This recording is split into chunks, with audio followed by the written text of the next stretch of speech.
अयोध्येत राम मंदिराचा दुसरा वर्धापन महोत्सव साजरा होतोय। 31 डिसेंबरला लाखो भाविक रामलल्लाच्या दर्शनासाठी उत्सुक आहेत। मात्र या वर्धापन दिनाच्या महोत्सवात भाविकांसाठी राम मंदिर खुलं राहणार आहे की नाही याबाबत मंदिर प्रशासनाने महत्त्वाची अपडेट दिली आहे। चला तर जाणून घेऊयात अयोध्येत नेमकं काय घडणार आहे। अयोध्येत प्रभू रामाची अर्थात रामलल्लाची ज्या तिथीला प्राणप्रतिष्ठा झाली ती तिथी यंदा 31 डिसेंबर 2025 रोजी आहे। यामुळे वर्षाअखेरी रामभूमीत प्रतिष्ठा द्वादशी साजरी होणार आहे। या पार्श्वभूमीवर राम मंदिर ट्रस्टने 28 डिसेंबर 2025 ते 2 जानेवारी 2026 पर्यंत 5 दिवसांचा उत्सव आयोजित केला आहे। उत्सव सुरू असला तरी दर्शनासाठी मंदिर भाविकांना खुले राहणार आहे।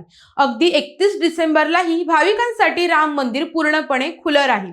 महत्त्वाचे म्हणजे भाविकांना विशेष पूजा आणि आरास पाहण्याची ही संधी मिळणार आहे। तर जे अयोध्येत येऊ शकत नाहीत त्यांच्यासाठी दूरदर्शनवर थेट प्रक्षेपण होणार आहे। गेल्या वर्षी 11 जानेवारीला पहिला वर्धापन दिन साजरा झाला होता, तेव्हा लाखो भाविक रामनगरीत आले होते। यंदाही नाताळ आणि नववर्षाच्या सुट्ट्यांमुळे रामनगरीत गर्दी होईल असा अंदाज आहे। राम मंदिर हे भारताच्या सांस्कृतिक पुनरुज्जीवनाचं उदाहरण आहे, जे जगभरातील हिंदूंना एकत्र आणतं। त्यामुळे 31 डिसेंबरला रामलल्लाच्या दर्शनासाठी तयार व्हा आणि हा महोत्सव कुटुंबासोबत साजरा करा। जय श्रीराम।